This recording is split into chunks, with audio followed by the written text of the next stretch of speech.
My name is Dante Moreau, and I'm an urban explorer who spent years photographing abandoned tunnels beneath Philadelphia. When the power grid failed and the zombie outbreak began, those same tunnels became my lifeline. For 12 hours I watched my city transform into a nightmare while my antisocial hobby and underground knowledge became the difference between life and death. This is how I survived when everyone else was trapped on the surface. Before we start the video, let us know what country you are tuning in from in the comment section below. Perhaps we will make a story there. Let's begin. I need you to understand something about urban exploration before I tell you what happened that night. Most people think we're just thrill seekers breaking into abandoned buildings for Instagram photos. They're wrong. Real urban exploration is about understanding the hidden anatomy of a city, learning how places connect beneath the surface, and developing an almost supernatural sense for danger. When you spend years crawling through forgotten tunnels and climbing through derelict structures, you learn to read the signs that other people miss. You learn when something feels wrong, when you need to move fast, and when you need to disappear completely. That knowledge saved my life when Philadelphia died. My name is Dante Moreau, though most people in the urban exploration community knew me as Ghost. I earned that nickname because I could slip through city infrastructure without leaving a trace, photograph places that weren't supposed to exist, and vanish before security or police ever knew I was there. For 8 years, I documented the forgotten spaces beneath American cities, specializing in abandoned subway systems, derelict industrial complexes, and the maze of utility tunnels that most people never even know exist. Philadelphia had become my obsession over the past 2 years. The city sits on layers of history, with transportation networks built on top of older networks, utility systems that snake through spaces between the official maps, and entire sections of infrastructure that were simply abandoned when newer systems came online. I had been systematically photographing and mapping these spaces, creating what I believed was the most comprehensive documentation of Philadelphia's underground geography that had ever been assembled. On the night everything changed, I was 60 feet beneath Broad Street in a section of the old Reading Railroad tunnel system that had been sealed off since 1973. The tunnel stretched for nearly 3 miles through Center City, connecting to steam pipe networks, abandoned subway extensions, and maintenance passages that could get you anywhere in the downtown area without ever stepping foot on a sidewalk. I had been down there for 6 hours, working by headlamp and camera flash, documenting the surprisingly intact tile work and the massive steel support beams that most people would never see. The tunnel had this smell I had never encountered before in all my years of exploration. It wasn't the usual mix of rust, stagnant water, and old concrete that you find in abandoned underground spaces. This was something organic, like copper. Pennies mixed with rotting meat, but so faint that I almost convinced myself I was imagining it. I remember thinking it might be a dead animal, maybe a large rat or a cat that had somehow gotten down there and died. I even spent an extra hour looking for the source because I wanted to document it properly, but I never found anything. Looking back, that smell should have been my first warning. I had planned to surface around 3 in the morning, grab some coffee, and head home to develop the film. I always used traditional cameras for my documentation work because digital files could be traced and deleted, but film negatives were permanent records. Plus, there was something about the grain and contrast of black and white film that captured the soul of these forgotten places in a way that digital never could. The entrance I had been using was a maintenance hatch near the intersection of Broad Street and Roosevelt Boulevard. It required picking a lock, moving a heavy steel plate, and dropping down through a shaft that connected to the main tunnel system. I had used this entrance probably 15 times over the past year, and I knew the security patterns in the area well enough to come and go without being noticed.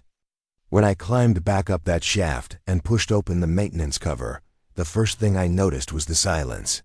Philadelphia is never truly quiet, even at 3 in the morning. There's always the hum of traffic, the distant sound of emergency vehicles, the electrical buzz of streetlights and transformers. But when I emerged that night, the city was completely silent in a way that made my skin crawl. The second thing I noticed was the darkness. Not just regular nighttime darkness, but complete blackout darkness.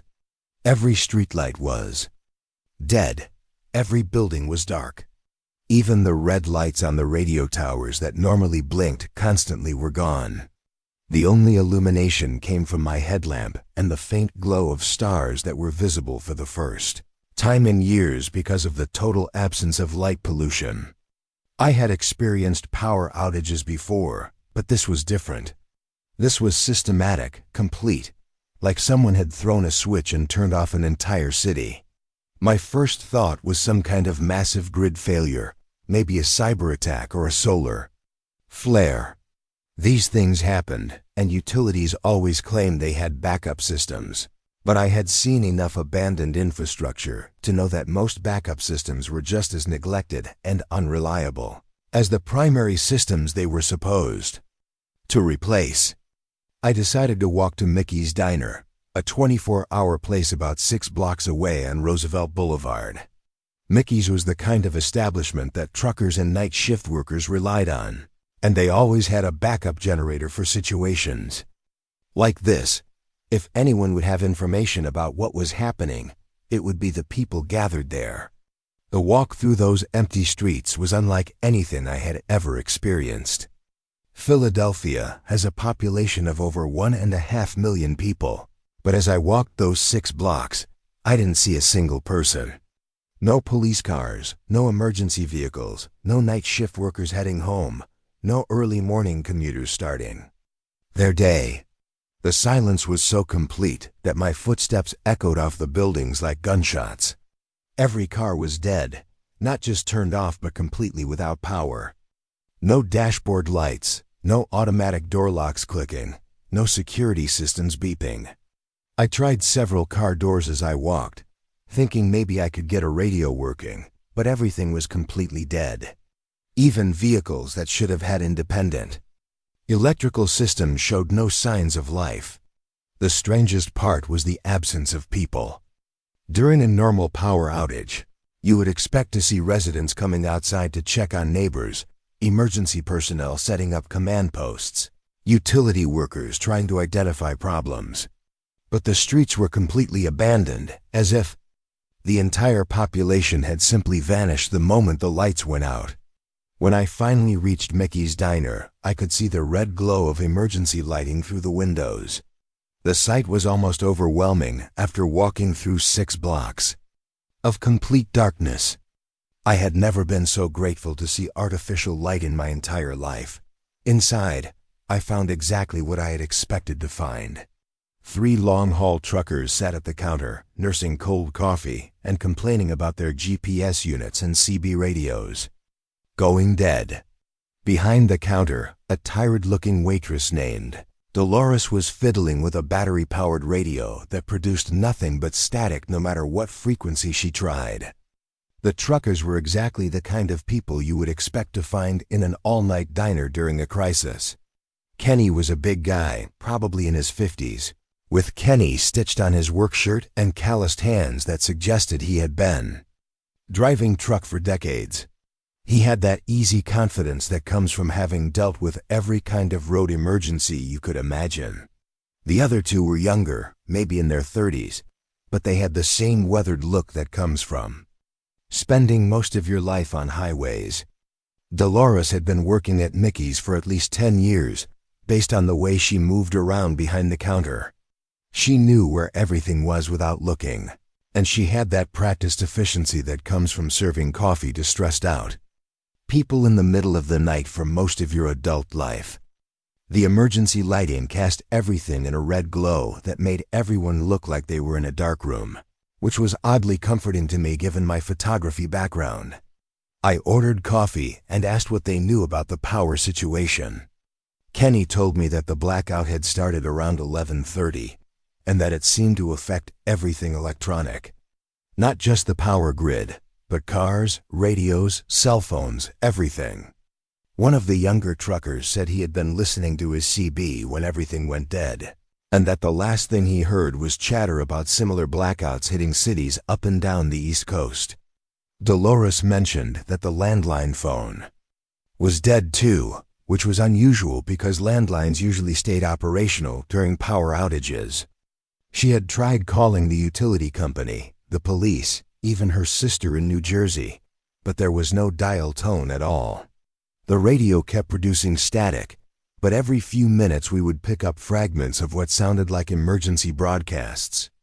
The transmissions were too broken up to understand, but you could hear the urgency in the voices.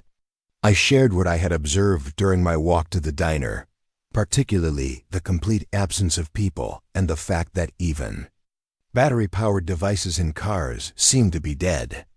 Kenny suggested it might be some kind of electromagnetic pulse, something that could knock out all electronic devices across a wide area. The idea made sense, but it didn't explain where everyone had gone. We sat there for about an hour, drinking lukewarm coffee and speculating about what might have caused such a comprehensive failure. The working theory was that it had to be either a massive solar event or some kind of coordinated attack on the power grid. Kenny kept checking his CB radio every few minutes, hoping to pick up chatter from other truckers, but the airwaves remained completely silent. That's when we heard the first scream. It came from the parking lot outside, and it was unlike any sound I had ever heard a human being make. It was raw, desperate, like an animal caught in a trap, but with an underlying quality that made every hair on my body stand up. The scream lasted for maybe 10 seconds, then cut off abruptly, leaving us all staring at each other across the red-lit diner. Through the front window, I could see a figure stumbling between the parked trucks in the lot. Even in the dim emergency lighting, I could tell something was wrong with the way the person was moving. Too stiff, too unsteady, but also too purposeful. Like someone who was hurt but still hunting for something. I pulled out my camera and attached the telephoto lens I always carried for long-distance shots in tunnels. Through the lens, I could see the figure more clearly, and what I saw made my blood run cold. It was a man wearing a hospital gown, but his skin had a gray-blue color like he had been underwater for too long. Dark fluid was leaking from his mouth, and his eyes were completely white, rolled back like he was having a seizure. But he was still walking, still moving with that terrible purpose, and he was heading straight for the diner. Kenny stood up from his stool and headed toward the front door. In his world, when someone was in trouble, you helped them. It was that simple.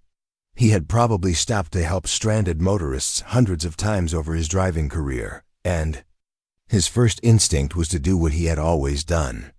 I grabbed his arm before he could reach the door handle. 8 years of urban exploration had taught me to recognize danger, and every instinct I had developed was screaming at me to get away from that window. Whatever was wrong with the man in the hospital gown, it wasn't something that could be fixed with first aid and a cup of coffee. "Wait," I whispered, keeping my camera focused on the figure outside. "Something's not right about this."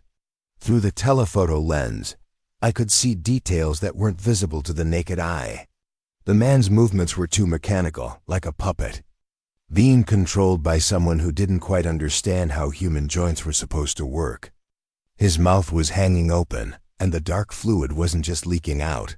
It was flowing steadily like a faucet that had been left running. But the most disturbing thing was his eyes. They weren't just rolled back, they were moving independently of each other, searching for something, even though he clearly couldn't see. Kenny was getting impatient with my caution.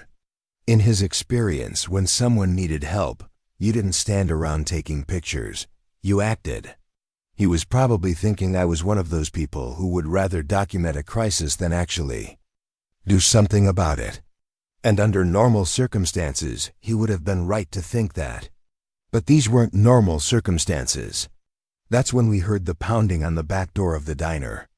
It wasn't knocking, it was pounding, like someone was trying to break down the door with their fists. Rapid rhythmic impacts that shook the entire back wall of the building. Dolores dropped the radio she had been holding and stared toward the kitchen area where the sound was coming from. Kenny called out toward the back door. "Hello? You okay back there?" The pounding stopped immediately, like whoever was out there had heard his voice and was listening. Then it started again, but faster, more urgent, like the sound of Kenny's voice had excited them somehow. Through my camera lens, I watched the man in the hospital gown suddenly change direction and start moving toward the diner's front entrance. His movements became more focused, more direct, like he had found what he was looking for. Kenny moved toward the front door again, and this time I couldn't stop him. He was a big man, and he had made up his mind that people needed help. From his perspective, there was someone injured in the parking lot and someone else who might be trapped behind the building. The right thing to do was to help them both. He unlocked the front door and pushed it open. The man in the hospital gown immediately changed course and began moving directly toward the doorway. But his movement wasn't the stumbling walk of someone who was injured or disoriented. It was the focused movement of a predator who had just spotted prey. Kenny stepped outside and called out to the man. "Hey buddy, you okay? You need some help?" The man in the hospital gown responded by lunging directly at Kenny with a speed that seemed impossible given his earlier stumbling movements. In the space of maybe 2 seconds, he covered the 15 feet between them and collided with Kenny like a linebacker making a tackle. But instead of trying to communicate or ask for help, the man immediately began biting Kenny's neck and shoulder with a ferocity that was absolutely inhuman. Kenny screamed and tried to push the man away, but the attacker seemed to have supernatural strength and was completely immune to pain. Kenny's attempts to fight back had no effect at all. The other 2 truckers ran outside to help Kenny, and I watched through the window as the same thing happened to them. The man in the hospital gown seemed to be able to attack multiple people simultaneously, moving with a speed and coordination that defied everything I thought I knew about human physical limitations. Within maybe 30 seconds, all 3 truckers were on the ground, and the man in the hospital gown was crouched over them, making sounds that were definitely not human. Wet, tearing sounds mixed with a kind of low growling that seemed to come from deep in his chest. The pounding on the back door had stopped, but now I could hear similar pounding coming from the sides of the building and what sounded like footsteps on the roof. Whatever had happened to the man in the hospital gown, it wasn't an isolated incident. There were more of them, and they had surrounded the diner. I grabbed Dolores and pulled her toward the kitchen, away from the windows. She was in shock, staring at the front door where Kenny and the other truckers had disappeared. I had to physically shake her to get her attention. "We need to get out of here right now," I told her. "Is there another way out of this building?" She pointed toward a door near the walk-in cooler that led to a loading dock behind the kitchen. It was probably our best option, but I could still hear pounding coming from that direction, which meant that whatever was out there had us surrounded. I looked around the kitchen for anything that could be used as a weapon. There were plenty of knives, but I had a feeling that conventional weapons weren't going to be very effective against whatever we were dealing with. Instead, I focused on escape routes. The diner was a single-story building, but it had a flat roof that connected to several other buildings in the strip mall. If we could get onto the roof, we might be able to move laterally to a safer location. The question was, how to get up there without going outside where those things were waiting. I noticed a maintenance ladder in the corner of the kitchen that led up to an access hatch in the ceiling. It was probably used for servicing the VECA system, but it might also provide access to the roof. Years of urban exploration had taught me that maintenance access points were often the key to navigating buildings in unconventional ways. The pounding on the walls was getting louder and more coordinated, like whatever was out there was learning how the building was constructed and focusing their attacks on weak points. I could hear what sounded like fingernails or claws scraping against the metal siding, trying to find gaps or loose panels. I climbed the maintenance ladder and pushed open the access hatch. Above us was a narrow crawl space between the ceiling and the roof, with ductwork and electrical conduits running in every direction. It wasn't designed for human passage, but I had spent years crawling through similar spaces in abandoned buildings. "Can you climb?" I asked Dolores. She nodded, though she still looked like she was in shock. I helped her up the ladder and into the crawl space, then followed behind her. The hatch closed behind us just as I heard the front door of the diner being torn off its hinges. We crawled through the narrow space above the ceiling, following the main ductwork toward what I hoped was the back of the building. The sounds from below were getting worse. Not just pounding and scraping, but the sound of metal being torn apart, and what might have been furniture being thrown around. After maybe 50 feet of crawling, we reached another access hatch that led to the roof. I pushed it open carefully and looked outside. The parking lot was full of figures moving between the cars, but they all seemed to be focused on the diner. If we moved quickly and quietly, we might be able to get to the next building without being noticed. The roof of the diner connected to the roof of a clothing store, which connected to several other buildings in the strip mall. If we could make it to the far end of the mall, we might be able to get down to street level in an area that wasn't surrounded. I helped Dolores out of the crawl space and onto the roof. The view from up there was terrifying.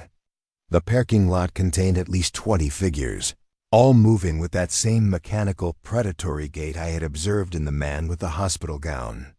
Some were wearing hospital clothing.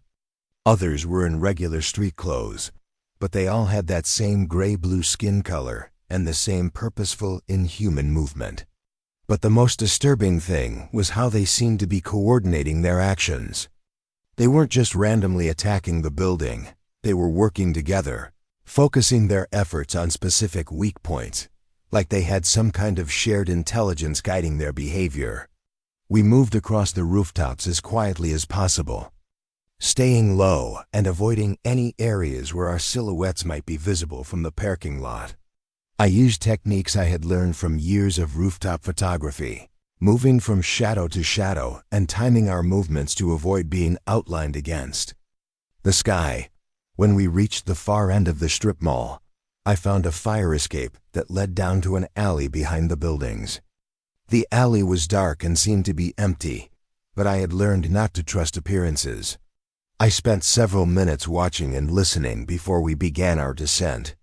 The fire escape was old and made small creaking sounds as we climbed down, but it held our weight. When we reached the ground level, I could still hear the sounds of destruction coming from the direction of the diner, but the immediate area seemed to be clear. I realized that my years of photographing abandoned buildings and learning to move through urban environments without being detected had prepared me for exactly this kind of situation.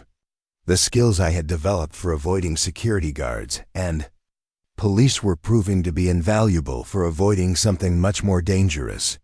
But I also realized that whatever was happening was much bigger than just the diner. The coordinated behavior I had observed, the fact that there were so many of them, and the timing with the power outage suggested that this was a systematic event affecting the entire city. As we moved through the alley away from the strip mall, I could see other emergency lights in the distance going dark one by one, and I could hear similar sounds of destruction coming from multiple directions across the city. Whatever had started at the diner was spreading, and it was spreading fast. The alley behind the strip mall led to a residential neighborhood that I knew fairly well from my photography work. I had documented several abandoned houses in this area over the past year, including a few that had hidden basement access to old utility tunnels. My original plan was simple: get Dolores to safety, grab some supplies from my apartment, and figure out what was happening to the city.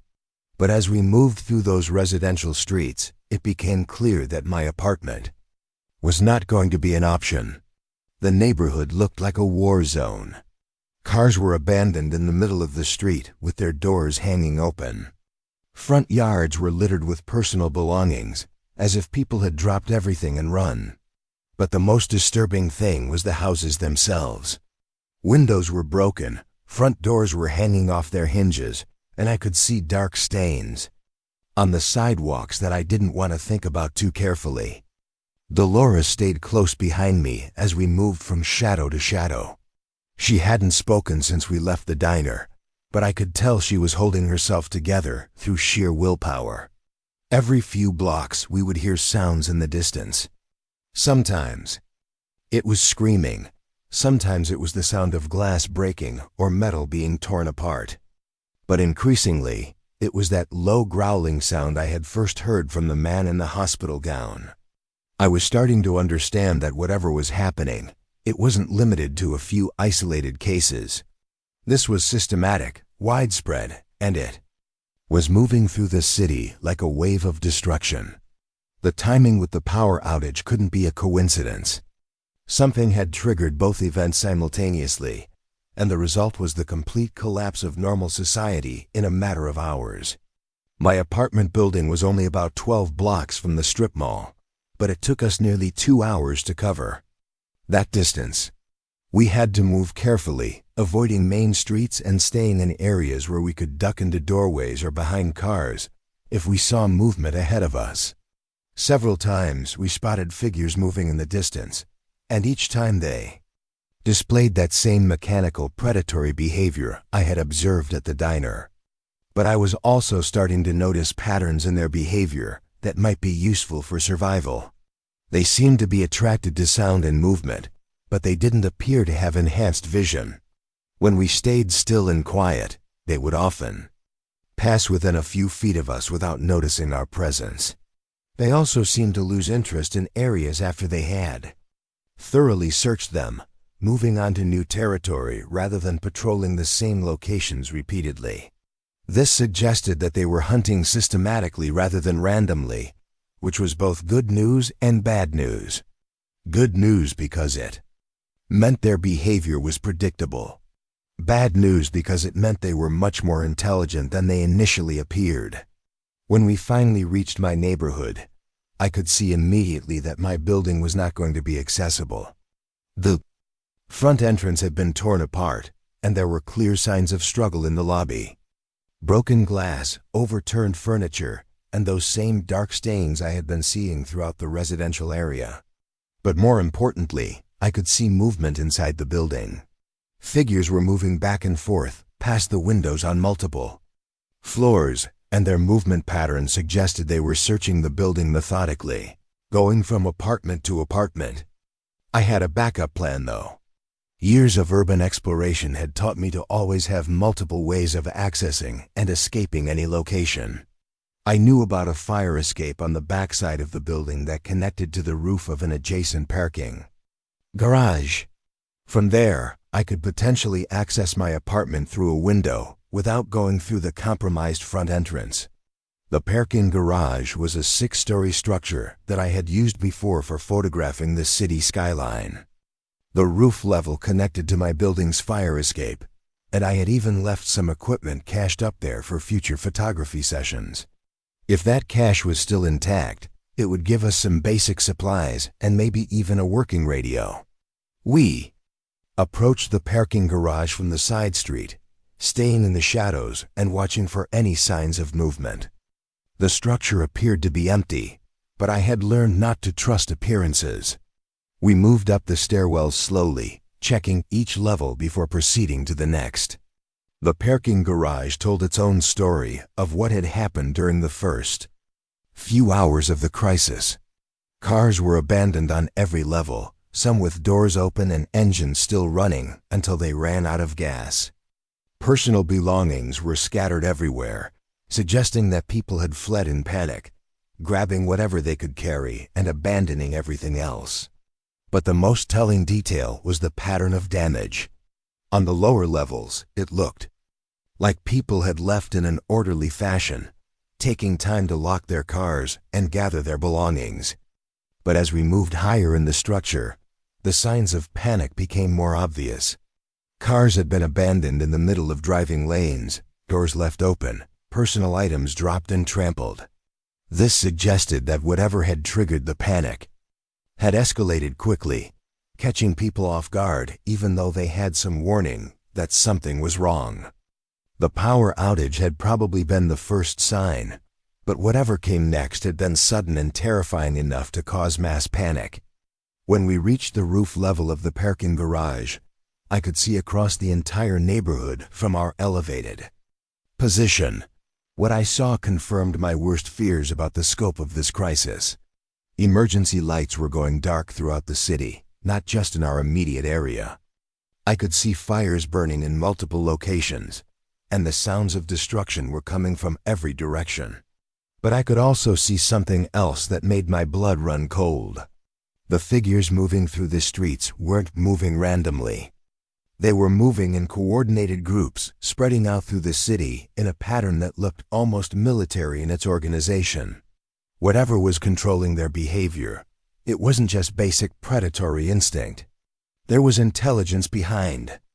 It's strategy, planning. My equipment cache was still intact, hidden behind an air conditioning unit where I had left it 6 months earlier. The cache contained a battery-powered radio, some basic medical supplies, emergency food bars, and most importantly, a detailed map of the city's underground infrastructure that I had been working on for the past 2 years.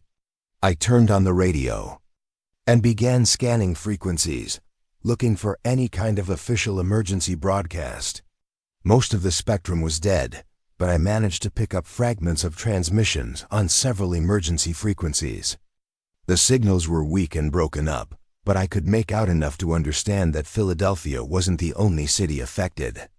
The fragments I could understand mentioned similar blackouts and incidents in New York, Washington, D.C., Baltimore, and Boston.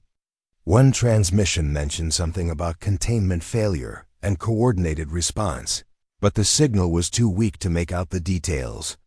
Another transmission seemed to be military or law enforcement, with references to extraction points and safe zones, but again the details were unclear. What was clear was that this was a regional or possibly national emergency, not just a local problem. Whatever had caused the blackout and triggered this crisis was operating on a scale that I had never imagined possible. I showed Dolores the underground infrastructure map and explained my theory about using the tunnel systems to move safely through the city. Her first reaction was skepticism. The idea of going underground during a crisis went against every instinct most people have about emergency situations. When buildings are collapsing and cities are burning, people want to get out in the open where they can see what's coming and have room to run. But I explained that the surface streets were no longer safe, and that the tunnels might be our only option for reaching areas where help might be available. The radio transmissions had mentioned extraction points and safe zones, though I didn't know where they were located. If we could move through the tunnel system, we might be able to reach those locations without being detected by whatever was hunting on the surface. The fire escape connection to my apartment building was still intact, and I was able to access my unit through a bathroom window without going through the main building. My apartment was undisturbed, which suggested that whatever was searching the building hadn't made it to my floor yet, or that they were focusing on apartments where they could detect human presence.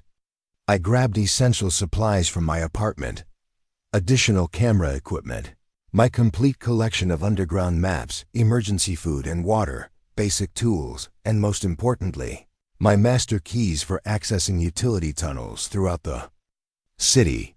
I had collected these keys over years of exploration, sometimes through legitimate channels, but more often through methods that I preferred not to discuss in detail. While I was gathering supplies, Dolores kept watch at the window. She reported seeing continued movement in other parts of the building, but nothing that seemed to be heading in our direction. The figures she observed were moving through the building systematically, but they didn't seem to be in any hurry, which suggested they were confident that their prey couldn't escape. This overconfidence might work to our advantage. If they believed They had trapped everyone in the building. They might not be watching the external escape routes as carefully as they should be. I also grabbed my emergency communication equipment, including a more powerful radio and a satellite phone that I kept for situations where normal communication networks were unavailable. The satellite phone was expensive and I rarely used it, but it was designed to work independently of terrestrial infrastructure. When I tried to activate the satellite phone, though, I discovered that it was completely dead. Not just out of battery, but completely non-functional, as if its internal electronics had been fried. This was consistent with what we had observed about cars and other electronic devices, and it suggested that whatever had caused the blackout had also damaged electronic equipment on a fundamental level. This was extremely disturbing because it implied that the blackout wasn't just a power grid failure. It was some kind of electromagnetic event that had permanently damaged electronic infrastructure across a wide area. Solar flares could cause temporary disruptions, but they didn't usually cause permanent damage to individual devices. This suggested either a much more powerful natural event or something artificial like a coordinated electromagnetic pulse attack. We left my apartment through the same bathroom window and made our way back to the parking garage roof. From there, I planned to lead us to a tunnel entrance that I knew was located in the basement of an office building about 6 blocks away. The building had been abandoned for over a year, and I had used it as an access point for exploring the downtown tunnel network. But as we prepared to leave the parking garage, I noticed something that changed my understanding of what we were dealing with. From our elevated position, I could observe the movement patterns of the figures in the streets below. Initially, I had thought they were moving randomly, following basic predatory instincts. But watching them more carefully, I realized their movements were much more sophisticated than that. They were communicating with each other, not through speech, but through subtle changes in posture and movement that seemed to convey information across distances. When one figure would change direction, others in the area would adjust their own movements accordingly, even if they were too far away to see or hear each other directly. They were coordinating their search patterns to avoid redundancy and maximize coverage of the area. This was not the behavior of mindless creatures driven by hunger or aggression. This was organized, intelligent, strategic behavior that suggested they were being controlled by some kind of collective intelligence or were capable of much more sophisticated thinking than their individual actions indicated. Even more disturbing was the fact that their search patterns were becoming more efficient over time. They were learning the layout of the neighborhood, identifying the most likely hiding places, and adapting their tactics based on what they discovered. This suggested that whatever was controlling them was not only intelligent, but was also capable of rapid learning and adaptation. I realized that my assumption about their behavior being predictable might be dangerously wrong.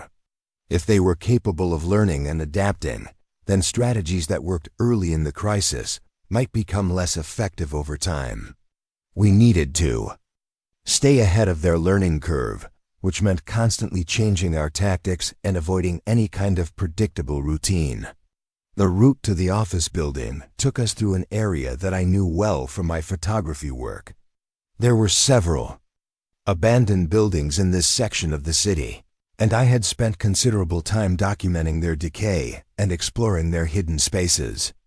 This familiarity gave me an advantage in planning our route, but it also meant that I was emotionally attached to places that might no longer be safe.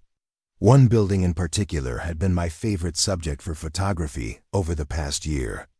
It was a former department store that had been closed since the early 2000s, and it contained some of the most beautiful examples of early 20th century architecture in the city. The main floor had a magnificent skylight that created dramatic lighting conditions for photography, and the basement contained access to a section of tunnel that connected to the main utility network. As we approached the department store, I could see that it had been damaged during the night's events.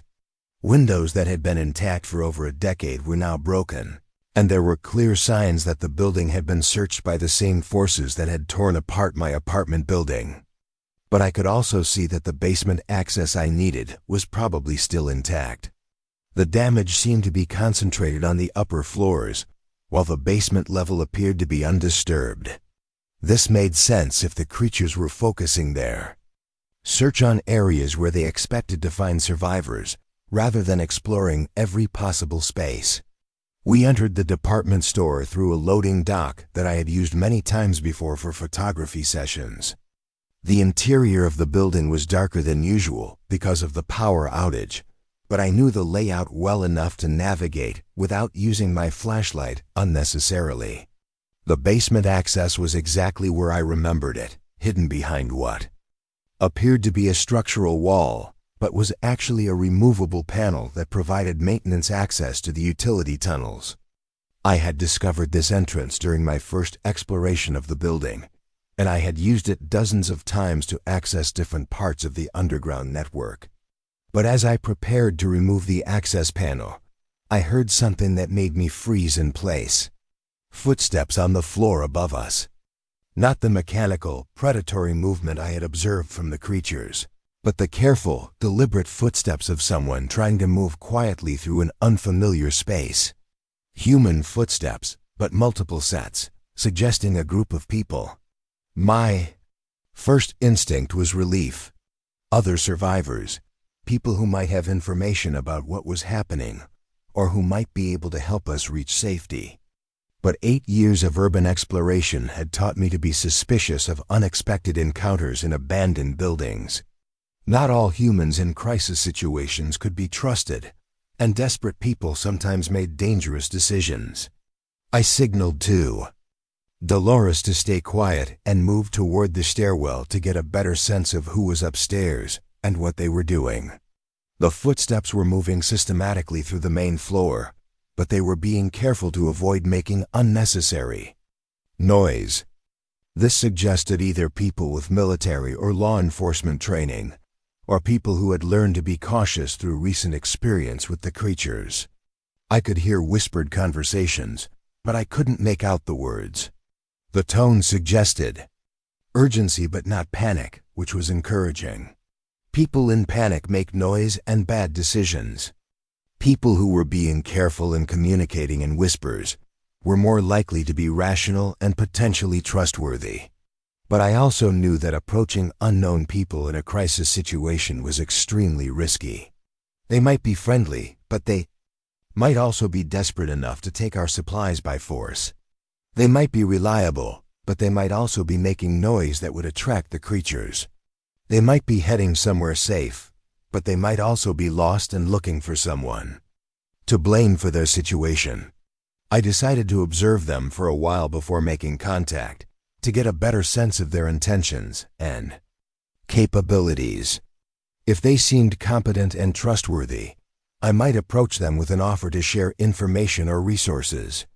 If they seemed dangerous or likely to compromise our safety, I would wait for them to leave before proceeding with our original plan.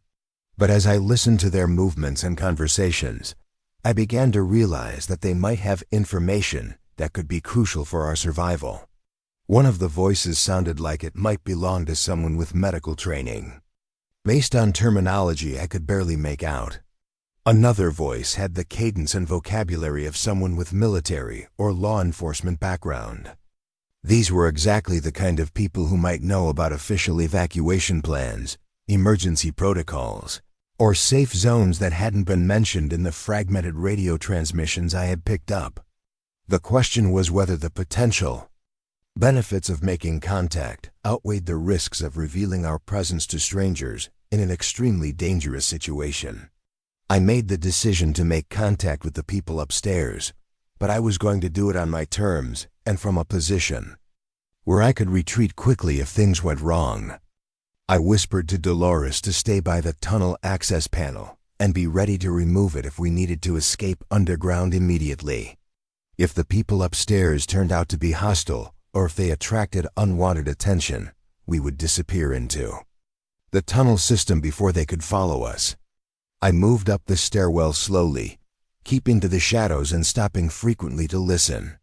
The voices were becoming clearer as I got closer, and what I heard was both encouraging and concerning. There were definitely at least 4 people, and their conversation suggested they had some kind of plan for reaching what they called an extraction point. But they were also clearly lost and becoming increasingly frustrated with their inability to navigate the city safely. One voice belonged to a woman who was definitely medical personnel based on her terminology and the way she was discussing injuries that members of their group had sustained. Another voice belonged to a man with military bearing who was trying to coordinate their movement and maintain operational security. The other voices were harder to categorize, but they sounded like civilians who were following the leadership of the medical person and the military person. What concerned me was that they were talking about their movement in ways that suggested they didn't understand how dangerous it was to be on the surface streets. They were planning to move during daylight hours. They were talking about using main roads for faster travel, and they seemed to think that the creatures they had encountered were isolated incidents rather than a systematic threat. I decided to approach them carefully and share some of what I had observed about the creatures' behavior patterns. If they were planning to move through the city using conventional routes, they were going to get themselves killed, and they might also compromise any safe zones they were trying to reach. I announced my presence from the bottom of the stairwell, identifying myself as a civilian and asking if they needed assistance with navigation. The response was immediate and professional. The military voice immediately took charge, asking me to identify myself more specifically and to approach slowly with my hands visible. I climbed the stairs with my hands raised, explaining that I was a local resident with extensive knowledge of the city's infrastructure and that I had observed significant creature activity throughout the area. When I reached the main floor, I could see the group clearly for the first time. The military person was a man in his 40s wearing torn army fatigues with sergeant stripes still visible. He had the bearing and situational awareness of someone with combat experience, and he was clearly the tactical leader of the group. The medical person was a woman in her 30s wearing scrubs that were stained with blood, probably a nurse or paramedic based on her equipment and the way she was treating injuries on the other group members. The other 2 people were civilians, a middle-aged man in business clothing and a younger woman who might have been a college student. Both of them looked like they had been through hell over the past few hours, but they were holding together and following the leadership of the sergeant and the medical person. I introduced myself as Dante and explained my background in urban exploration and my knowledge of the city's underground infrastructure. The sergeant, who identified himself as Rodriguez, was immediately interested in my tunnel knowledge because his group had been trying to reach an evacuation point at the Philadelphia Naval Yard without using surface streets. The nurse, whose name was Sarah, had been working at Philadelphia General Hospital when the crisis began. Her account of what had happened there filled in crucial details about the timeline and scope of what we were dealing with. According to Sarah, the first signs of trouble had appeared around 11:30, about the same time as the power outage. Patients in the emergency room had begun displaying symptoms that didn't match any known medical conditions. Extreme aggression, complete loss of higher brain function, but retention of basic motor skills and what appeared to be enhanced physical strength. Initially, the medical staff had assumed they were dealing with some kind of drug overdose or poisoning incident. But within an hour, it became clear that the condition was spreading from person to person through direct contact, specifically through bites or exposure to bodily fluids from affected individuals. By 1 in the morning, the hospital had lost control of the situation completely. Affected patients were attacking staff and other patients, and the condition was spreading faster than they could contain it. Sarah had escaped during the evacuation of the hospital, but she estimated that over 200 people had been affected by the time she left. What made her account particularly disturbing was her description of how quickly the affected individuals had adapted their behavior. Initially, they had been completely uncontrolled, attacking anyone within reach without any apparent strategy. But within hours they had begun displaying coordinated behavior, working together to corner victims and systematically searching the hospital for anyone who might be hiding. This confirmed what I had observed about their learning and adaptation capabilities, but it also suggested that the timeline for this adaptation was much faster than I had realized. If they could go from mindless aggression to coordinated tactical behavior in a matter of hours, then any assumptions about predictable behavior patterns were going to become obsolete very quickly. Rodriguez had been on duty at a National Guard armory when the blackout occurred. His unit had been activated for emergency response, but their communication equipment had been knocked out along with everything else.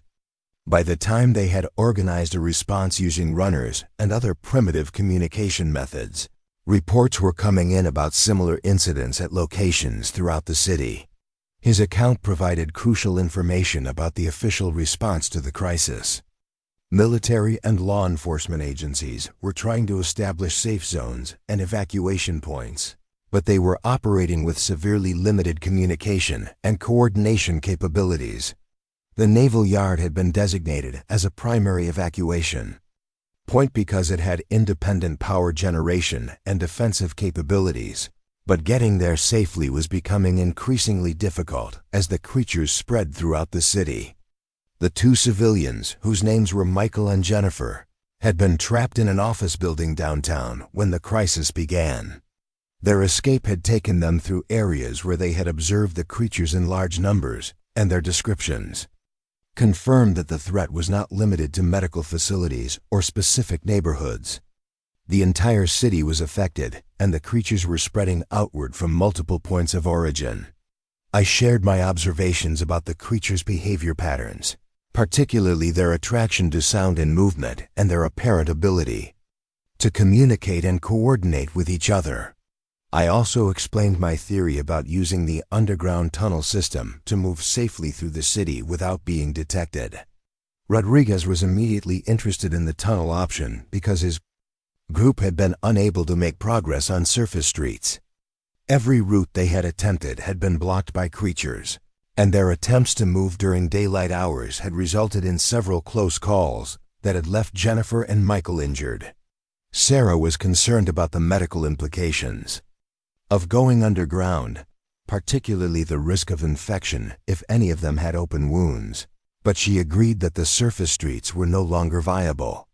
Her medical training made her naturally cautious about enclosed spaces during a crisis, but her experience at the hospital had convinced her that conventional approaches to emergency situations were not going to work in this case. I led the group to the tunnel access panel and explained how the underground network connected to various parts of the city.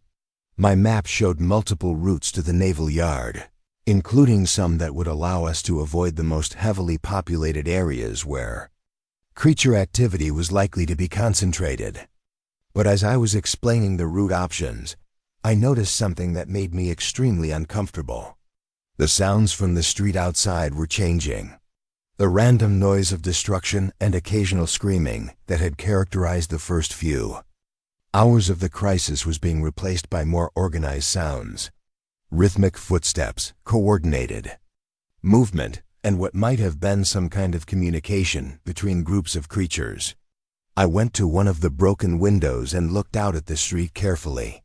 What I saw confirmed my worst fears about how quickly these things were adapting.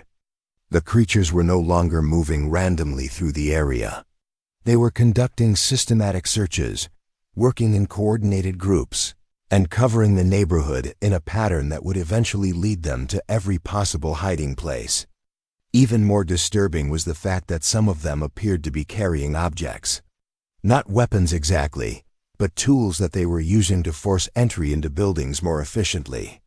Pieces of metal that could be used as crowbars, rocks that could be used to break windows, even what looked like keys that they had taken from previous victims.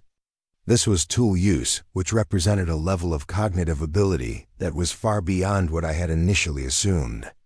If they were capable of using tools, then they were also capable of much more sophisticated problem solving than I had given them credit for. Barriers that might stop mindless creatures would not be effective against creatures that could use tools to overcome obstacles. I reported what I had observed to the group, and Rodriguez immediately understood the implications. If the creatures were conducting systematic searches and using tools, then remaining in any surface building was going to become impossible very quickly. We needed to get underground immediately, while we still had the opportunity to do so undetected. I removed the access panel and led the group into the tunnel system. The tunnels were exactly as I remembered them from my previous explorations, but seeing them in this context gave them a completely different character. Instead of interesting spaces to photograph and document, they were now potential lifelines that might be the only thing standing between us and complete disaster. The main tunnel was large enough for us to move single file without difficulty, and it connected to a network of smaller passages that could take us in multiple directions, depending on which route seemed safest. I had my maps, but I also had years of experience navigating these spaces, which was going to be crucial if we encountered any unexpected obstacles or needed to change our route quickly. Rodriguez took point position behind me, with Sarah in the middle of the group and Michael and Jennifer bringing up the rear. This formation allowed Rodriguez to provide security while keeping the civilians protected, and ensuring that Sarah could provide medical assistance to anyone who needed it without compromising the group's movement. As we moved through the tunnel system, I began to notice things that I had never observed during my previous explorations. Small details that suggested these tunnels had been used recently by other people. Footprints in areas where the concrete was dusty. Small piles of debris that had been moved or arranged differently than I remembered. And most concerning, what appeared to be scratch marks on the walls that were too deep and too regular to have been made by normal maintenance activities. I mentioned these observations to Rodriguez, and he agreed that we were probably not the first people to try using the tunnels for shelter or transportation. This was both good news and bad news. Good news because it meant that other people had thought of the same strategy and might have survived long enough to make it to safety. Bad news because it meant that the tunnels might not be as secure as I had hoped, and we might encounter other people who could be either allies or threats. But the scratch marks were particularly disturbing because they didn't look like they had been made by human hands or conventional tools. They were too deep, too evenly spaced, and they extended too high on the walls to have been made by people of normal height. If creatures had made these marks, then the tunnels might not provide the security I had been counting on. About a mile into the tunnel system, we encountered our first evidence that creatures had definitely been in the tunnels recently. The evidence was unmistakable: dark stains on the concrete that were clearly blood, pieces of torn clothing, and personal belongings that had been scattered as if their owners had been attacked while trying to flee. But what made this discovery even more disturbing was the pattern of the evidence. It wasn't scattered randomly as you would expect from a chaotic attack. It was arranged in a way that suggested the creatures had dragged their victims to specific locations within the tunnel system, possibly for purposes that I didn't want to think about too carefully. Rodriguez examined the scene with the systematic approach of someone with military training, and his conclusions were deeply unsettling. Based on the evidence, he estimated that at least 3 people had been killed in this section of tunnel, and that the attacks had occurred recently, probably within the past few hours. More importantly, the positioning of the evidence suggested that the creatures had not just stumbled into the tunnels by accident. They had pursued their victims into the underground system, which meant they were capable of following people into spaces that required climbing down access shafts and navigating through unfamiliar territory. This fundamentally changed our understanding of the creatures' capabilities. If they could pursue people underground, then the tunnel system was not the safe haven I had believed it to be. We were not escaping from the threat by going underground. We were just changing the nature of the battlefield. I had to make a crucial decision about whether to continue with our original route or to find an alternative path that might be safer. The route I had planned would take us through several sections of tunnel that were similar to the one where we had found evidence of attacks. If creatures were actively hunting in the tunnel system, then following predictable routes was going to be extremely dangerous. But changing our route would mean using sections of tunnel that I was less familiar with, which could result in us getting lost or trapped in dead-end passages. It would also add several hours to our travel time, which increased the risk that we would be underground when the creatures became more active, or when their search patterns expanded to areas we hadn't anticipated. After consulting with Rodriguez and considering our options, I decided to continue with the original route, but to modify our movement patterns to reduce the risk of encountering creatures in the tunnels.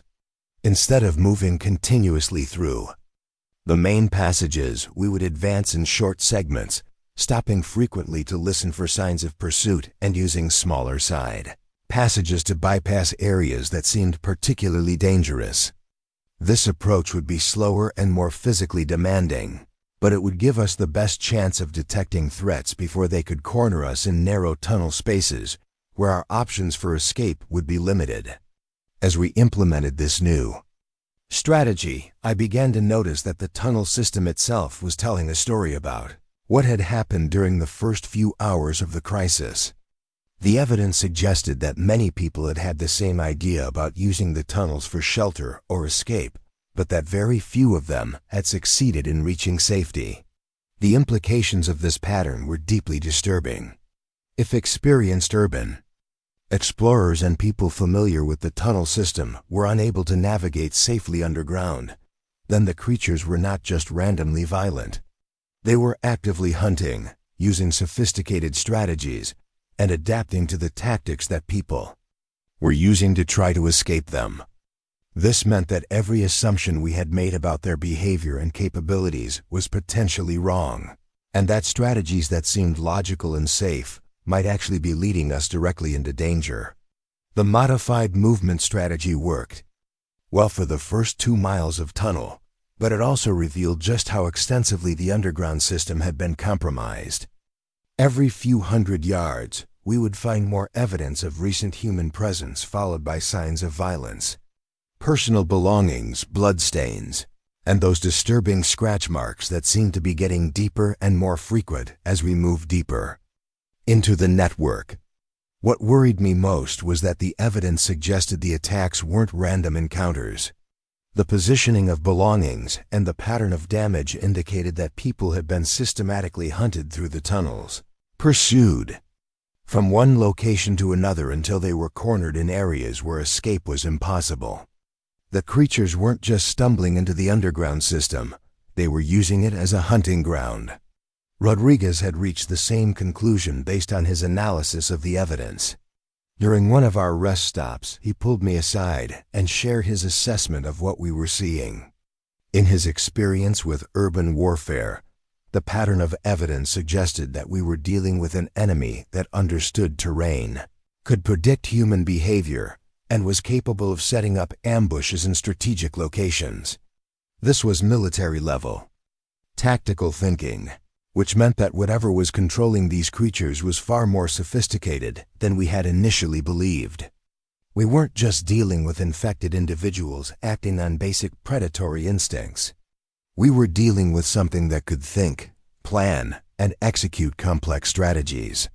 Sarah had been monitoring the group's physical condition and stress levels, and her assessment was equally concerning.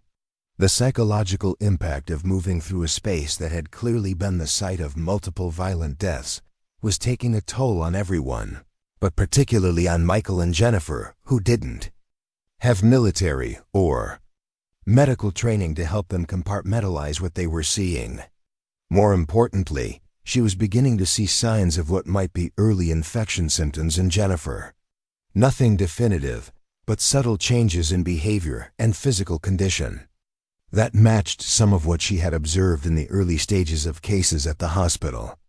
If Jennifer was becoming infected, then we had a time-sensitive situation that could compromise the entire group's safety. I made the decision to accelerate our movement toward the naval yard, even though it meant taking some risks with route, selection, and travel speed.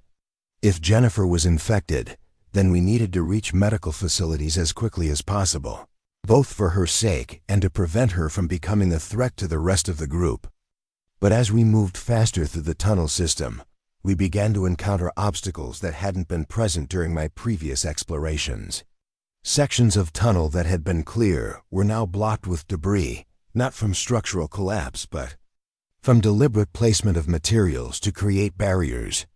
Someone or something had been modifying the tunnel system, creating choke points and dead ends that would trap anyone trying to move through the area. The barriers weren't sophisticated, just piles of concrete blocks, metal sheeting, and other debris that would take significant time and effort to clear. But they were positioned strategically, forcing anyone moving through the tunnels to take longer routes through areas that offered fewer escape options.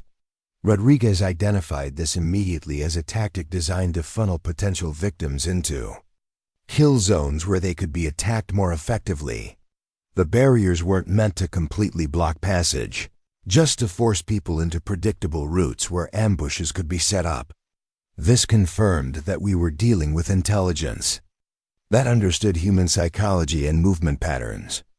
The creatures, or whatever was controlling them, knew that people would try to use the tunnel system for shelter and escape, and they had prepared the battleground to maximize their advantages. I had to completely revise our route, abandoning the main passages I knew well and moving into secondary tunnels that were smaller, less comfortable, and much harder to navigate. These passages connected to the main system through maintenance access points that required crawling through spaces barely large enough for a human body. The smaller tunnels had their own risks. They were more likely to have structural problems. They had less ventilation, and if we encountered creatures in these confined spaces, our options for fighting or fleeing would be extremely limited. But they also offered advantages that the main tunnels didn't.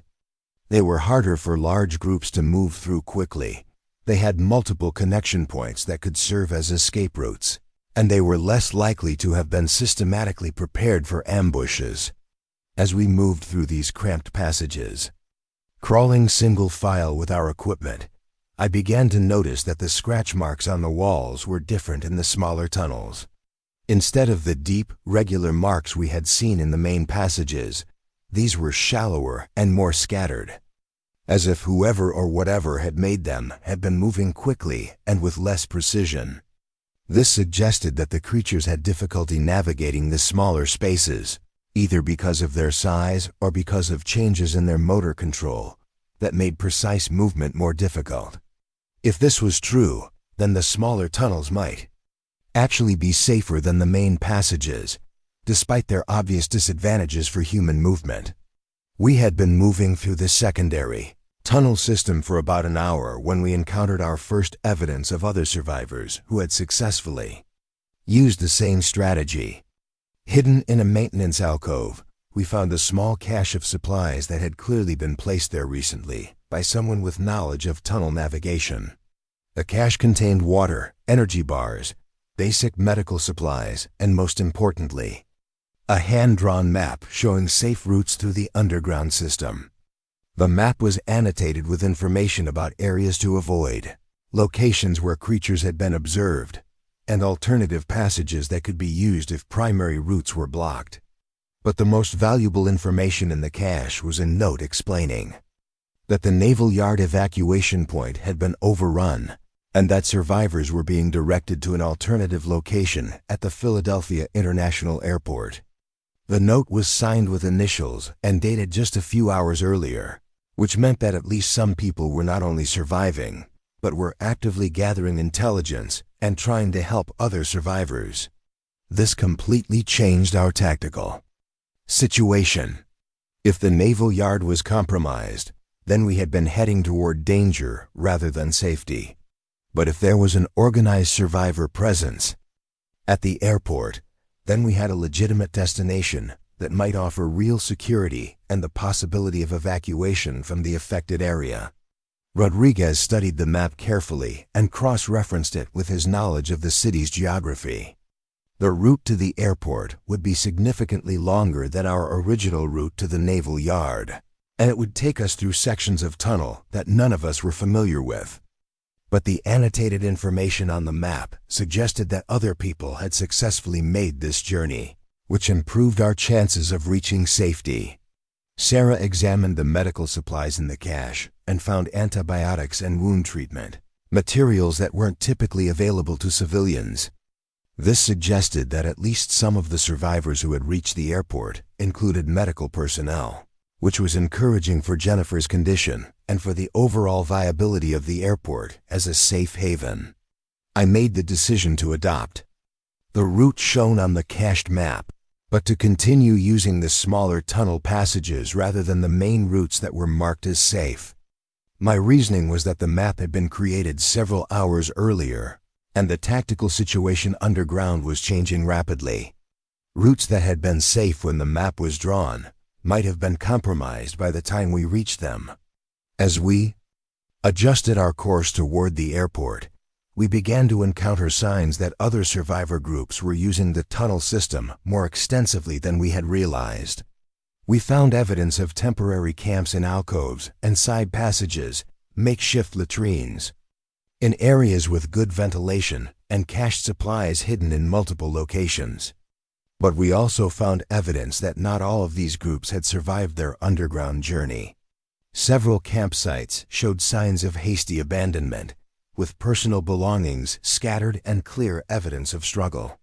The pattern suggested that even groups with tunnel knowledge and proper supplies were vulnerable to whatever was hunting in the underground system. This reinforced my decision to avoid the main passages and to maintain our modified movement strategy of short advances with frequent stops to assess threats. The evidence suggested that groups using conventional movement patterns were being tracked and attacked, while our slower, more cautious approach might be less predictable and therefore safer. About 2 hours into our revised route, we encountered our first direct evidence that creatures were actively patrolling the tunnel system. We heard them before we saw them, the sound of multiple sets of footsteps, moving through a main passage that paralleled our smaller tunnel. The footsteps were rhythmic and coordinated, like a military patrol, and they were moving systematically through the area, rather than responding to specific threats or targets. I signaled for complete silence and motioned for everyone to move into a side alcove where we could remain hidden while the patrol passed.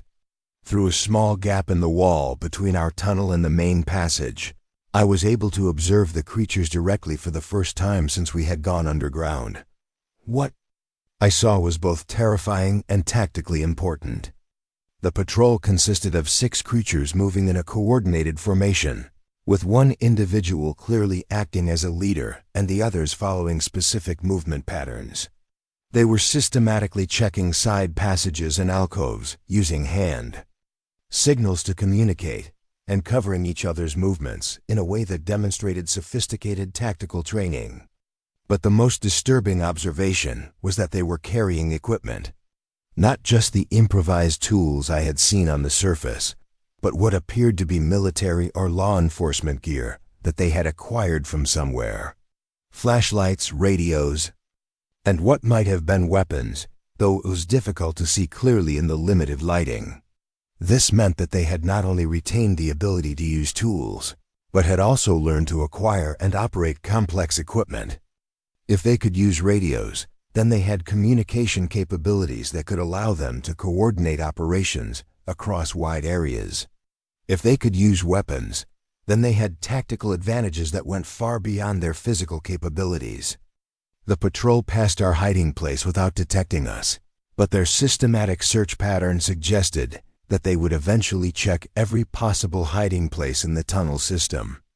We couldn't remain hidden indefinitely. We needed to keep moving and stay ahead of their search efforts. Rodriguez had also observed the patrol, and his assessment was grim. Based on their equipment and movement patterns, he believed we were dealing with creatures that had somehow retained or acquired military training. This could mean that some of the infected individuals had been military personnel, or it could mean that whatever was controlling them had access to military knowledge and tactics. Either possibility had serious implications for our survival strategy. If we were dealing with military-trained adversaries who could use equipment and coordinate operations, then conventional evasion tactics might not be sufficient. We needed to think like we were evading a professional military force, not just avoiding mindless predators. Sarah's assessment of Jennifer's condition was becoming more urgent. The symptoms she had been monitoring were becoming more pronounced, and she was concerned that Jennifer might be entering the infectious stage of whatever condition was affecting the creatures. If this happened while we were in the confined space of the tunnels, the entire group could be compromised very quickly. We needed to reach medical facilities at the airport as quickly as possible, but we also needed to maintain security protocols that would protect the group if Jennifer's condition deteriorated. This created a tactical dilemma that required balancing speed with safety in a situation where both were critically important. I made the decision to take a more direct route through the tunnel system, accepting increased risk of detection in exchange for faster travel time. The route I selected would take us through some main passages where we might encounter creature patrols, but it would also reduce our travel time to the airport by several hours.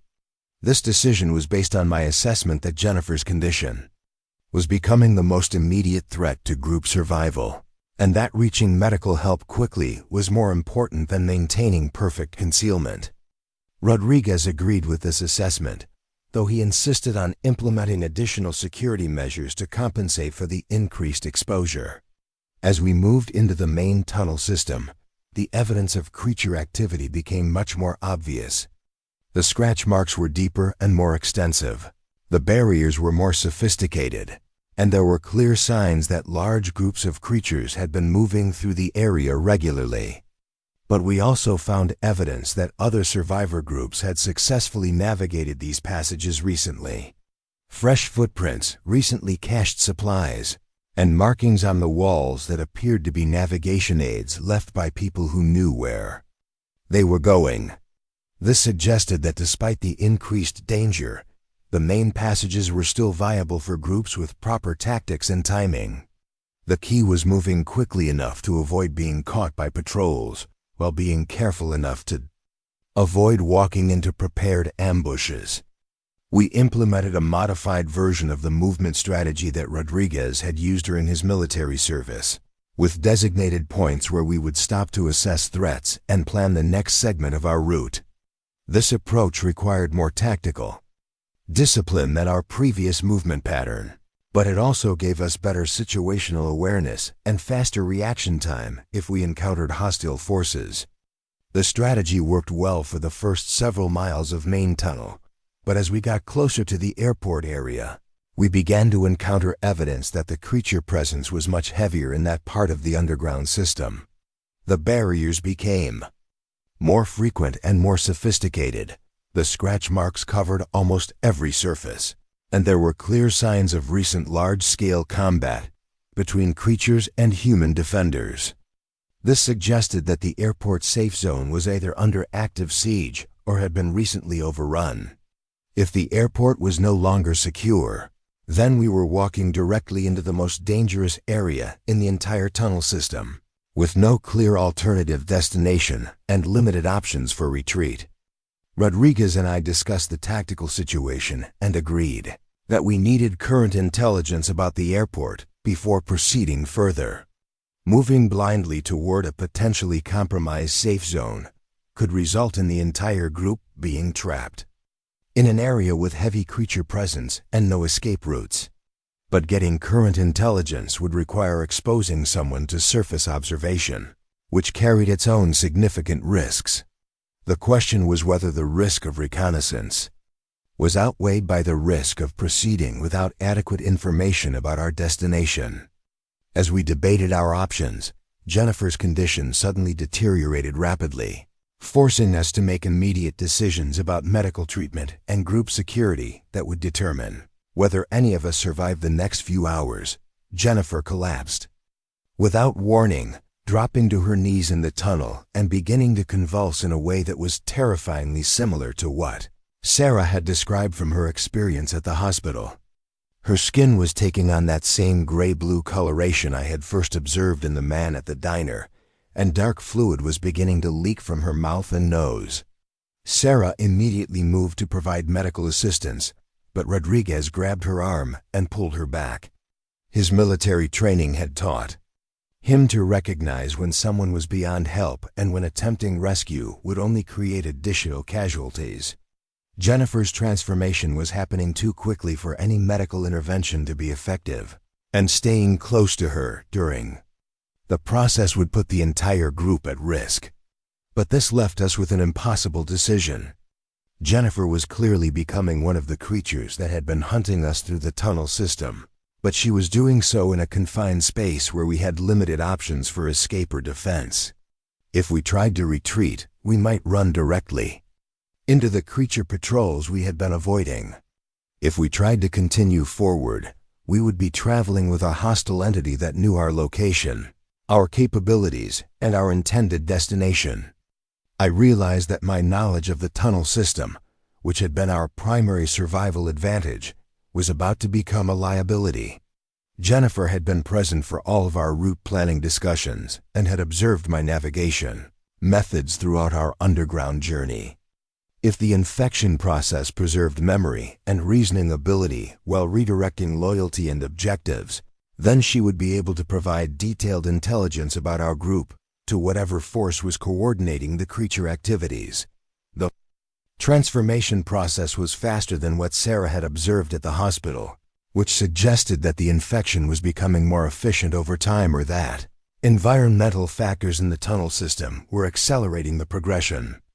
Jennifer went from initial symptoms to complete loss of human behavior in less than 10 minutes, and the change was so dramatic that it was like watching one person die and be replaced by something completely different that happened to occupy the same body.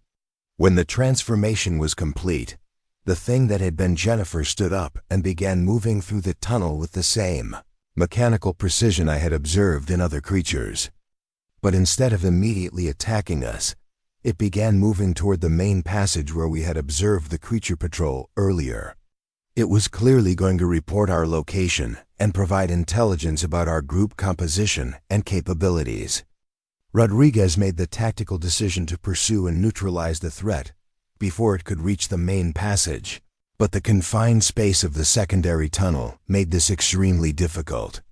There wasn't room for proper maneuvering, and any kind of struggle would create noise that might attract additional creature attention. But I had an advantage that Rodriguez didn't.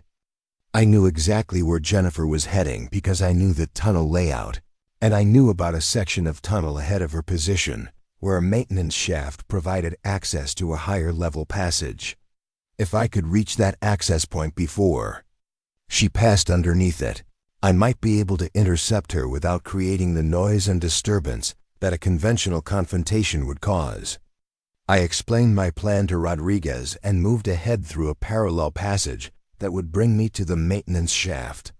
The plan required precise timing and depended on Jennifer following the route I expected her to take, but it was our best option for preventing her from reaching the creature patrol.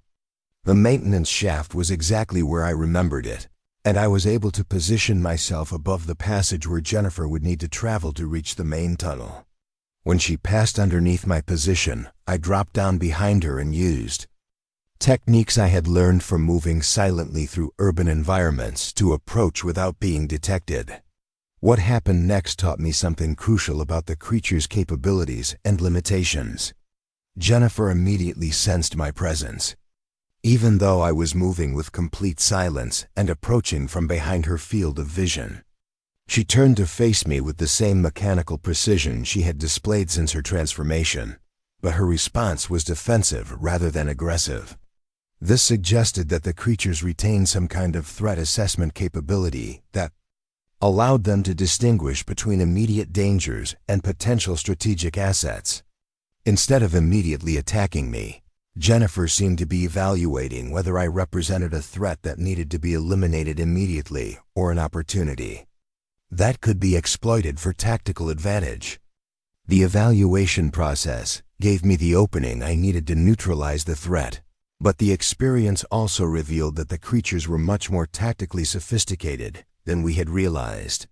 They weren't just predators driven by basic hunting instincts. They were strategic thinkers capable of complex decision-making and threat assessment.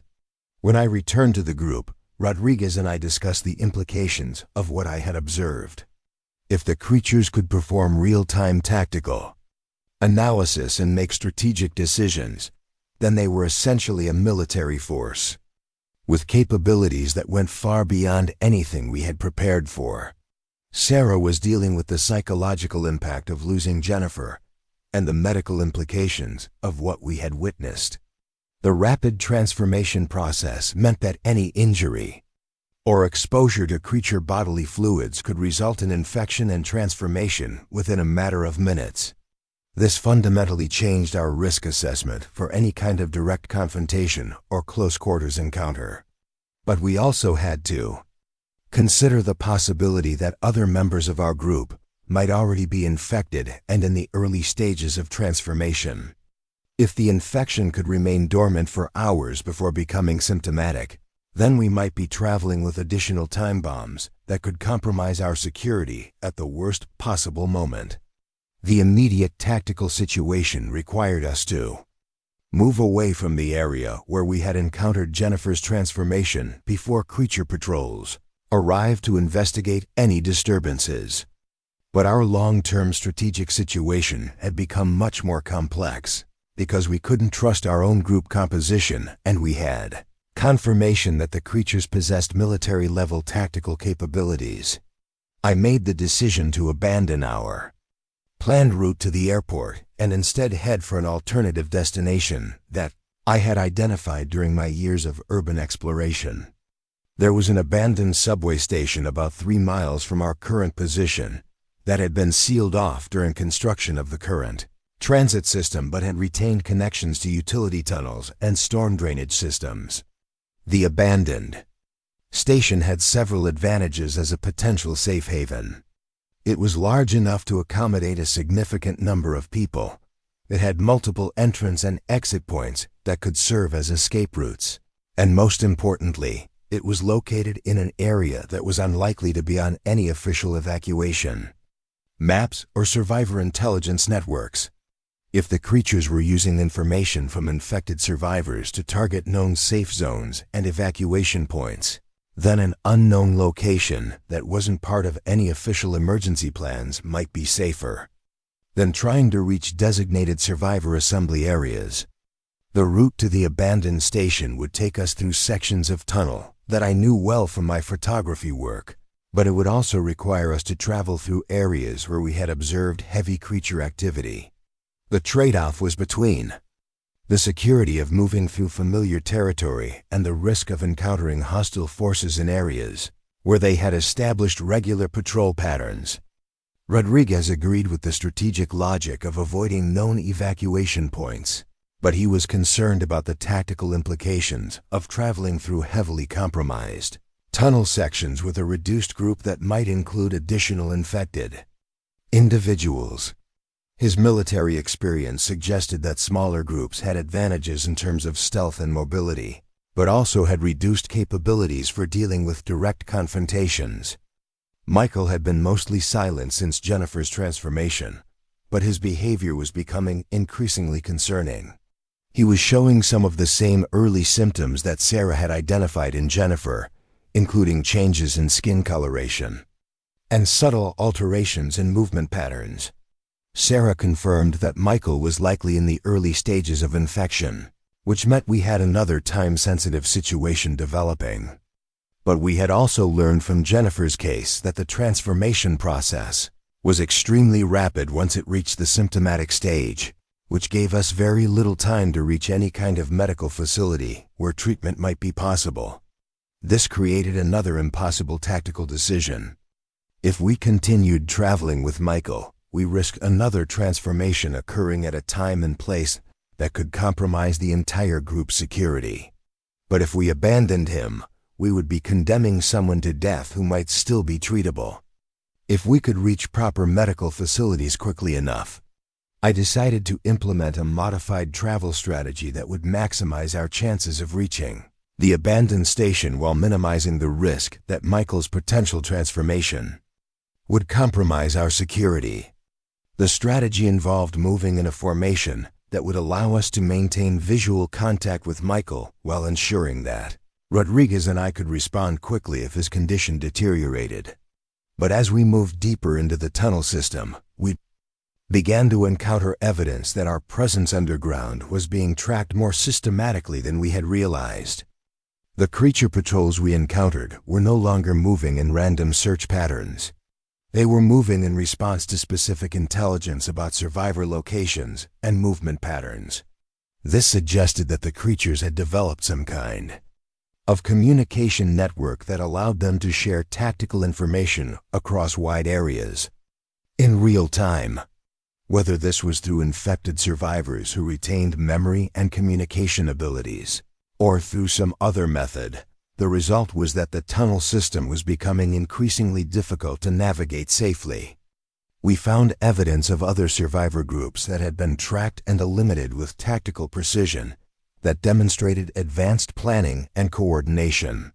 The attack sites showed signs of ambushes that had been carefully planned based on detailed knowledge of the target's capabilities, equipment, and likely response patterns. Rodriguez identified several of these sites as textbook examples of military-style ambush tactics, with prepared positions, coordinated fields of fire, and escape routes that had been blocked to prevent targets from retreating. This level of tactical sophistication suggested that we were dealing with an enemy force that possessed military training and experience. But the most disturbing discovery was evidence that some of the attacks had been carried out using military equipment that had been acquired from official sources. We found fragments of official military radio equipment, pieces of standard-issue tactical gear, and spent ammunition casings from weapons that were typically only available to law enforcement and military personnel. This suggested that either military and law enforcement units had been compromised and their equipment captured, or that some infected individuals had been military personnel who retained their training and access to equipment after transformation. Either possibility meant that the creatures had capabilities that went far beyond what civilian survivors could reasonably expect to defend against. As we approached the area where the abandoned subway station was located, Michael's condition deteriorated rapidly, following the same pattern we had observed with Jennifer. But this time, we were prepared for the transformation process and had established protocols for dealing with the situation safely.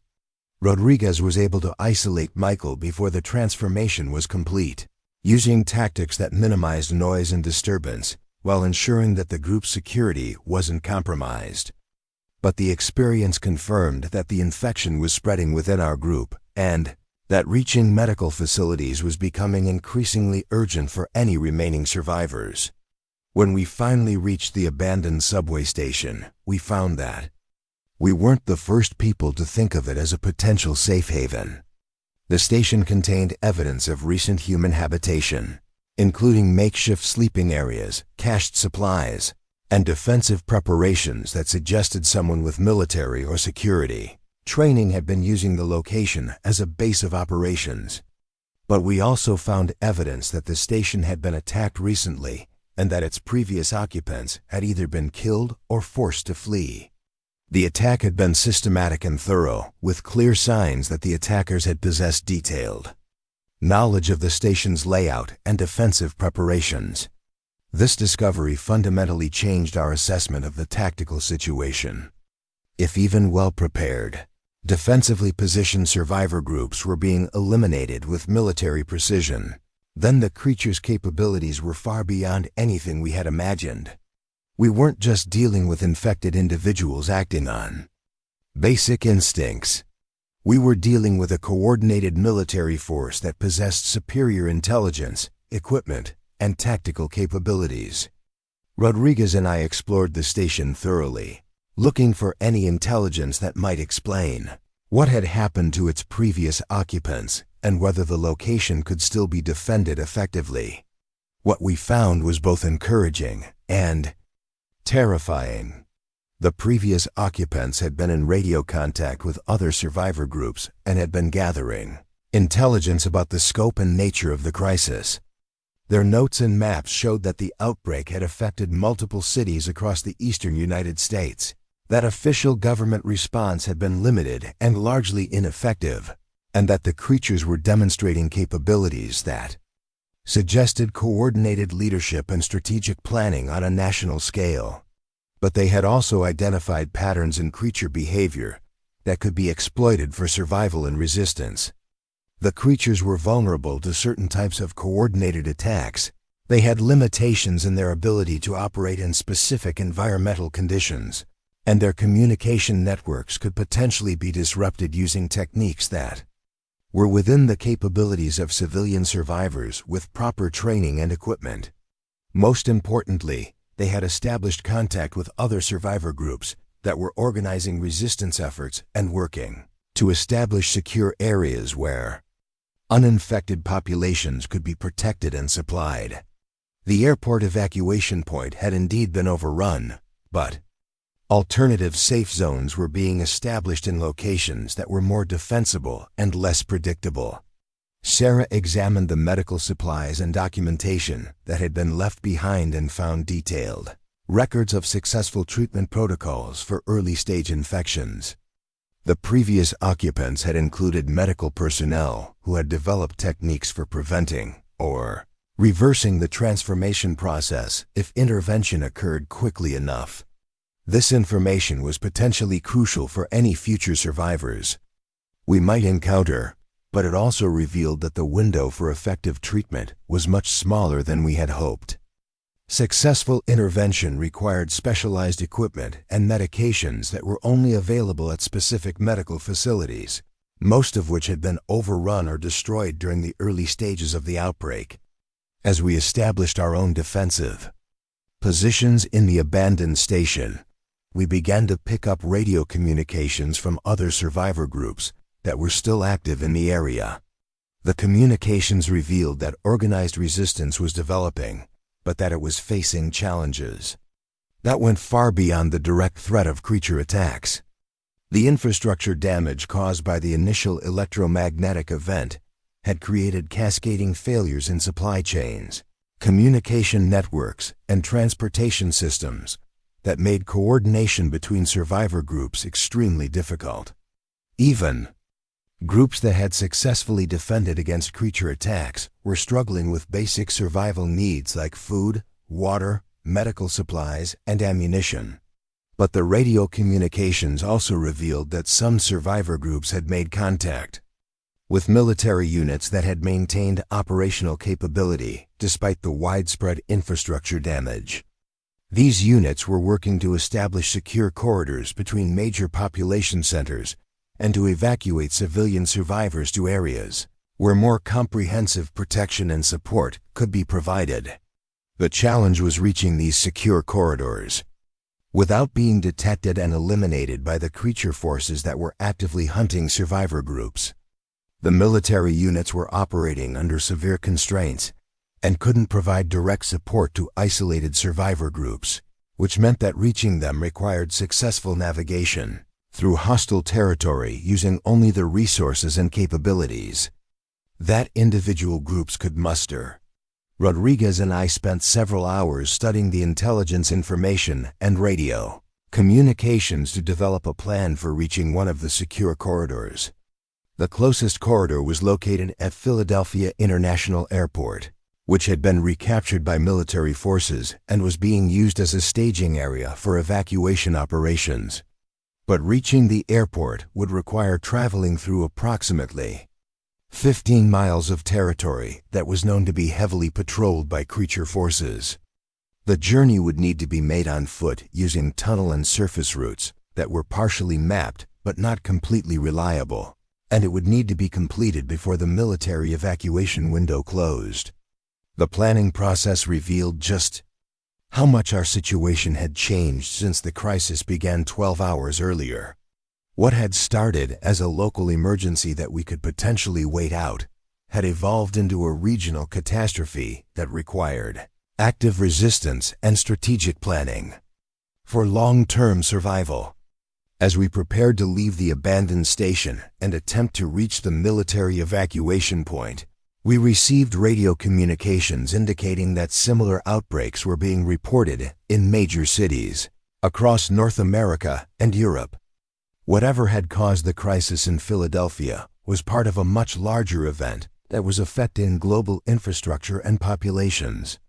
This information fundamentally changed our understanding of what we were dealing with and what our survival priorities needed to be.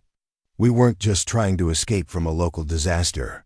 We were potentially among the last uninfected survivors in a region that had been systematically compromised by forces that possessed capabilities we were only beginning to understand. The radio communications also revealed that the military evacuation operations were time-limited, and that the window for civilian extraction was closing rapidly as military resources were redirected to other priorities. If we were going to reach safety, we needed to move immediately and accept risks that we had been trying to avoid throughout our underground journey. As Sarah and I prepared our equipment for the final push to the airport, Rodriguez established communication with the military units there and provided them with intelligence about creature capabilities and behavior patterns that we had observed during our 12-hour survival experience. This information was apparently valuable enough that the military controllers agreed to extend the evacuation window slightly to accommodate our group's arrival.